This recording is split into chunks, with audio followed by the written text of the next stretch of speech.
De minutes ensemble avec vous. Nous voulons entrer maintenant à notre moment de message, le moment de la prédication. Un message encore très important que je vous prie de suivre. Seigneur notre Dieu, que ton nom soit glorifié, que ton nom soit élevé au milieu de nous. Bénis ton peuple maintenant qui va nous suivre au nom de Jésus-Christ. Commencez déjà à partager. Je vous rappelle que nous sommes en direct de notre culte de la communauté chrétienne Le Point de Vie avec le révérend Gustave Dorkissus. Le numéro est affiché là sous votre, au bas de votre écran, à votre droite, c'est-à-dire à ma droite. Vous pouvez, n'est-ce pas, prendre ce numéro-là, nous appeler après. Aujourd'hui, nous allons vous parler sur les choses que Dieu attend que tu fasses pour lui. Merci, le chante. Que l'Éternel vous bénisse. Bien-aimés, il y a des choses que l'Éternel attend que nous puissions faire pour lui. Nous devons les connaître parce que c'est très important. Quand vous avez Dieu, quand vous priez Dieu, quand vous êtes en connexion avec Dieu, vous devez savoir qu'il y a des choses que Dieu attend. Il attend que nous les fassions pour nous, pour lui. Parce que Dieu nous fait beaucoup de choses et nous demandons à Dieu beaucoup de choses. Nous voulons qu'il nous donne le mariage, nous voulons qu'il nous donne des voitures, nous voulons qu'il nous donne l'argent, nous voulons qu'il nous donne la santé, nous voulons qu'il nous donne tant de choses que nous demandons tous les jours. Mais il y a aussi des choses que Dieu nous demande, que Dieu veut que nous puissions faire ça pour lui. La première des choses, je suis dans le livre de Deutéronome chapitre 6 verset 5. C'est même un commandement de l'Éternel. Bien aimé, Dieu, lorsqu'il a marché avec les enfants d'Israël, avant d'entrer même dans la terre promise, Dieu les a donné une recommandation, bien une commandation, une loi. Il dit ceci: tu aimeras l'Éternel de tout ton cœur, de toute ton âme et de toute ta force. C'est-à-dire, bien aimé, Dieu veut que nous puissions l'aimer. Vous comprenez, quelqu'un qui marche avec les enfants, quelqu'un qui est Dieu, quelqu'un qui peut créer les animaux, qui peut créer notre être, même les êtres que nous ne connaissons pas. Parce que si nous avons aujourd'hui des êtres humains, c'est la créature de Dieu. Donc Dieu peut créer encore d'autres créatures que nous n'avons pas encore vues. Parce que de la même manière qu'il a créé les hommes, avant les hommes, il n'y avait pas de créatures comme Dieu, comme les hommes. Et après les hommes, Dieu peut créer encore d'autres créatures. Mais lorsque le Dieu qui nous a créés nous demande, il nous dit ceci: tu aimeras l'Éternel de tout ton cœur, de toute ta force. C'est-à-dire, Dieu a besoin de notre amour. Bien, mais Dieu voudrait que aussi nous puissions parfois aussi lui dire: Seigneur, je t'aime. C'est très important. Amen. Dieu a besoin de notre amour de la même manière une femme a besoin de l'amour de son mari, ou bien un homme a besoin de l'amour de sa femme.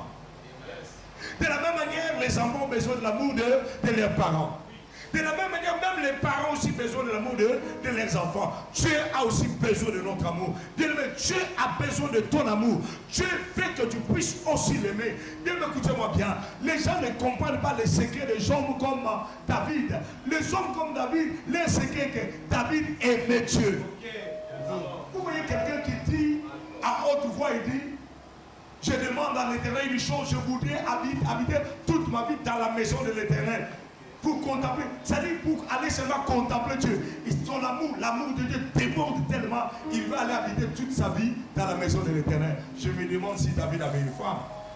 Et si la femme de David écoutait ce que David, son mari, disait, il veut aller habiter tous les jours à l'église. Imagine que tu as un homme à la maison, mais une femme qui va aller habiter toute sa vie dans l'église. Cela veut dire tout simplement quoi? David aimait Dieu. Dieu a besoin de ton amour. Dieu veut que tu puisses l'aimer. Pas n'importe quelle manière. Dieu exige même de la manière. Il dit, c'est-à-dire de toute ton âme et de toute ta force. Dieu exige même la qualité de l'amour, la manière de l'aimer. C'est-à-dire pas seulement l'aimer simplement. Il y a aujourd'hui des gens qui aiment Dieu simplement. Bien, mais laisse-moi te dire, tu aimes Dieu simplement. Tu aimes Dieu facilement. Tu aimes Dieu pas de tout ton cœur. Mais Dieu veut cet amour-là. Il ne veut pas n'importe quel amour. Il veut un amour grand, un amour efficace, un amour de toute ton âme et de tout ton cœur. Dieu veut aussi que tu l'aimes. Bien, vous savez, il y a dans la Bible, dans le livre de Psaume chapitre 91, verset 14, si je ne me trompe pas, un jour Dieu dit ceci: puisqu'il m'aime, je le délivrerai. C'est-à-dire, les gens qui aiment Dieu, Dieu fait certaines choses pour eux, même sans qu'ils demandent. C'est-à-dire, si tu aimes Dieu, Dieu fera pour toi de certaines choses que tu ne demanderais même pas. Seulement parce que tu l'aimes. Il dit parce qu'il m'aime, puisqu'il m'aime, je le délivrerai. Puisqu'il connaît mon nom, je le bénirai. C'est-à-dire, parce que seulement cette personne-là aimait Dieu, Dieu a délivré. Il y a des gens qui demandent la délivrance, qui demandent la bénédiction, mais il y a des gens que Dieu donne la délivrance et la bénédiction sans même pourtant demander. Dites-moi, cherchez-moi le verset où David a demandé la royauté. Nulle part. Cherchez-moi le verset où David a demandé l'onction. Nulle part. Cherchez-moi le verset où David a demandé de battre Goliath. Nulle part. David a vaincu Goliath. David a battu Goliath. Même sans avoir demandé Dieu. C'est-à-dire, David a commencé par demander l'autorisation au roi d'aller combattre Goliath. Mais il n'avait pas encore consulté Dieu. David a consulté Dieu après. C'est après que Dieu maintenant a donné David l'autorisation. Dès lors qu'on lui avait déjà donné l'autorisation auprès du roi Saoul d'aller combattre. C'est-à-dire, lorsque David cherchait à combattre combattre Goliath, lorsque David questionnait ses frères, il n'avait pas encore demandé Dieu, l'autorisation de Dieu. Lorsque David est allé voir Saoul pour demander de combattre Goliath, il n'avait pas encore consulté Dieu. C'est après avoir parlé avec Saoul et qu'on lui a donné l'autorisation maintenant d'aller sur le champ pour combattre Goliath que David ira consulter Dieu et Dieu lui donnera la révélation des 5 pierres. Vous comprenez? C'est-à-dire, quand tu aimes Dieu, il y a des choses que Dieu fera pour toi sans même que tu le demandes. Dis, mais aime Dieu. Aime Dieu. Il y a des gens qui aiment Dieu comme je le dis. Mais maintenant tu n'aimes plus Dieu. Ton amour a baissé. C'est pourquoi la Bible dit, dans les temps de la fin, l'amour des plus grands nombres se refroidiront. Est-ce que ton amour a refroidi? Est-ce que c'est comme ça que tu aimais Dieu avant? Je me souviens de la manière dont nous avons aimé Dieu à une certaine époque. Oh, que Dieu me donne encore cet amour. Nous allons à pied, quitter jusqu'à la commune de Kinshasa pour aller, n'est-ce pas, chanter parce que j'étais choriste. Et on allait à pied, mais on ne murmurait pas. C'est plus de 10 kilomètres à pied, mais on ne murmurait pas. On allait avec dans notre joie, on était joyeux, on chantait à court de route. Et pendant qu'on chantait, on chante, il arrivait parfois l'un de nous est rempli du Saint-Esprit, il commence à évangéliser. Tout cela, quoi, qu'est-ce qui nous animait? C'était seulement l'amour de Dieu. La deuxième des choses que Dieu veut que tu fasses pour lui, Dieu veut que tu marches avec lui. Je rappelle, le redis encore, Dieu veut que tu marches avec lui. La première chose, j'ai dit que Dieu veut que tu l'aimes. La deuxième chose, Dieu veut que tu marches avec lui. Je ne parle même pas ici de la prière, je ne parle même pas encore ici de l'adoration, parce qu'il y a de l'adoration et adoration. Il y a des adorations dans nos églises qui sont nulles et des prières qui sont calées mille, que Dieu n'écoute même pas. Dieu veut que tu marches avec lui. Écoutez-moi bien. Dans les temps anciens, il n'y avait pas encore des églises ni des cultes. Mais la Bible nous dit dans le livre de la Genèse chapitre 5, verset 22, un homme a marché avec Dieu et il a vécu longtemps. À l'époque, à cette époque-là, il n'y a pas de culte, il n'y a pas des églises. Mais un homme, la Bible dit, il a marché avec Dieu. J'ai dit encore, Genèse chapitre 5, verset 22. Il a marché avec Dieu. Parce qu'il a marché avec Dieu et il a vaincu longtemps. Parce que pas seulement il a vaincu longtemps, il n'a même pas connu la mort. Il n'est même pas mort. 5, 22. Et donc, après la naissance de Methuselah, marche avec Dieu 300 ans. Et il engendra des fils et des filles. Tous les jours d'Enoch firent les 365 ans. Enoch marcha avec Dieu, puis il ne fit plus parce que Dieu les prit. Yes. C'est-à-dire qu'il n'a même pas connu la mort. Tout cela pourquoi? Parce qu'il a marché avec Dieu 300, plus de 300 ans. C'est-à-dire toute sa vie, il a marché. Regardez ses jours de la vie.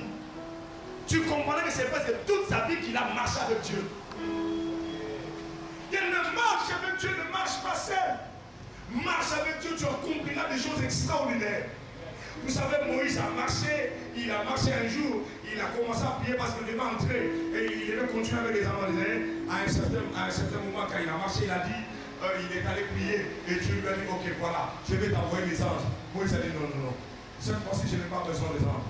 J'ai besoin de toi seul avec moi. Mais Dieu a besoin que tu marches avec lui. Moïse a eu le contact. Moïse a eu l'envie de marcher avec Dieu. Parce qu'il savait que sans Dieu, il ne verra rien. Avec Dieu, il verra des exploits. C'est ce que la Bible nous dit. Avec Dieu, nous ferons des exploits. Bien-aimé, ne marche plus seul. Ne conduis plus l'église seul. Marche avec Dieu et tu feras des grandes choses. Il y a des gens qui veulent marcher seuls. Il y a des gens qui font des choses seuls. Bien aimé, tu n'as pas besoin de faire des choses seules. Tu as besoin d'être accompagné avec Dieu. Bien aimé, la route, le chemin de la vie, la route de la vie, le chemin, notre pèlerinage sur cette terre. Notre pèlerinage sur cette terre. Nous allons connaître des embûches, des embuscades. Nous allons connaître des problèmes et des problèmes. Souvenons-nous de l'histoire. De l'histoire de cet homme qui a été battu sur la route. Il a été battu. L'histoire de bon samaritain. Il a été battu sur la route. Bien, mais sur notre route, nous allons rencontrer des problèmes. Je sais qu'il y a des gens qui rencontrent maintenant des problèmes sur les routes. Sur la route de ta vie, sur la route de ton mariage, sur la route de tes affaires, sur la route de ton église, sur la route de ton ministère, sur la route de ton travail, tu rencontres beaucoup de problèmes, beaucoup de situations difficiles. Mais bien aimé, écoutez-moi bien, pour vaincre toutes ces choses-là, marche avec Dieu. Les enfants d'Israël marchent avec Dieu. Et lorsqu'ils ont rencontré la mer s'est fendue. Les enfants d'Israël marchent avec Dieu. Lorsqu'ils ont rencontré les Haïtiens ont été vaincus. Les enfants d'Israël marchent avec Dieu. Lorsqu'ils ont rencontré les Philistins ont été vaincus. Lorsque tu marcheras avec Dieu, la mer se fendra devant toi. Les problèmes vont se diviser devant toi. Tes ennemis seront vaincus. Quand tu marcheras avec Dieu, la maladie sera vaincue. Quand tu marcheras avec Dieu, la pauvreté sera vaincue. Quand tu marcheras avec Dieu, la souffrance sera vaincue. Quand tu marcheras avec Dieu, les démons seront vaincus. Quand tu marcheras avec Dieu, le sorcier de ton église, le sorcier de ta famille, je sens l'onction du Saint-Esprit, je sens la puissance. Il y a quelqu'un qui est à la maison maintenant, tu seras touché là où tu es, parce que je sens l'onction. Quand tu marcheras avec Dieu, les démons là seront petits, parce que notre Dieu est plus grand que tes problèmes. Quand tu marcheras avec Dieu, la souffrance sera vaincue. Quand tu marcheras avec Dieu, bien quand tu marcheras avec Dieu, bien ta pauvreté là, cette situation là sera vaincue. Parce que quand tu marches avec Dieu, tu auras la victoire. Marche avec Dieu. Marche avec Dieu et Dieu te donnera la victoire. La troisième chose que tu dois faire à suivre pour la prochaine fois, parce que nous devons respecter le temps. Nous sommes, n'est-ce pas, il y a un problème de temps. Sois béni et continue à rester branché. Nous allons vous dire les 7 choses que Dieu aimerait que tu fasses pour lui. La première chose, je dis, aime Dieu. La deuxième chose, marche avec Dieu. Bien-aimé, ne marche pas seul. Dis comme Moïse, Seigneur, je n'avancerai pas si toi tu n'es pas avec moi. Je n'avancerai pas si tu ne marches pas avec moi. Je ne ferai même pas un pas si tu ne veux pas marcher avec moi. Bien-aimé, prie là où tu es. Élève ta voix. Prie, bien-aimé. Dis, Seigneur, j'aimerais marcher avec toi. Pourquoi? Parce que seulement je t'aime. Pendant que nos chanteurs sont en train de chanter cette chanson, oh alléluia. Dis, Seigneur, je veux marcher avec toi parce que seulement je t'aime. Seigneur, je veux marcher avec toi parce que seulement je t'aime. Mais Dieu a aussi besoin de nous entendre dire que nous l'aimons. Un parent qui a mis un mot à monde d'un enfant, un parent qui a déjà connu beaucoup d'amour, mais lorsque son enfant lui dit je t'aime, ça lui fait du bien. Bien, mais laissez-moi vous dire, même Dieu aime que nous puissions lui dire que nous l'aimons.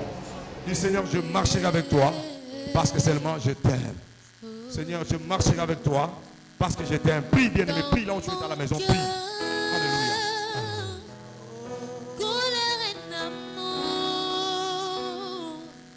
Un amour profond. Alléluia. Je t'aime, Jésus. Celui que je m'entends. Alléluia. Dis, Seigneur, je t'aime. Mon cœur. Là où tu es, prie, lève-toi, crie, Seigneur, je t'aime. Seigneur, je t'aime. Dis ça à haute voix. Tu me suis maintenant, laisse-moi te dire. Nzambe pas lingaka toi biseke to lingaka ye.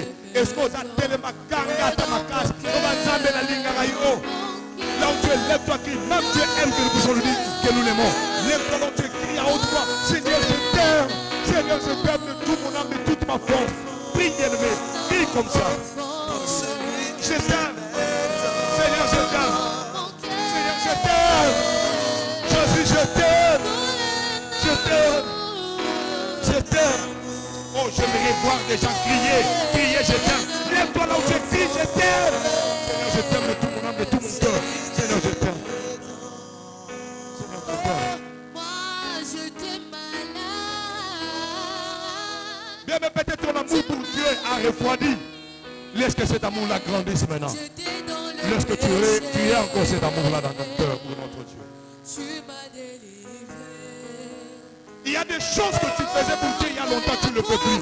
Parce que ton amour a refroidi. Laisse que ton amour-là revienne. Je prie maintenant pour toi.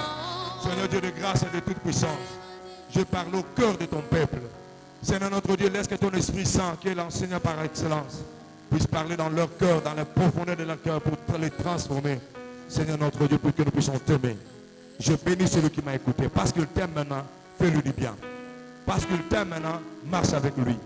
Ce n'est parce qu'il t'aime maintenant, notre Dieu, écoute sa prière.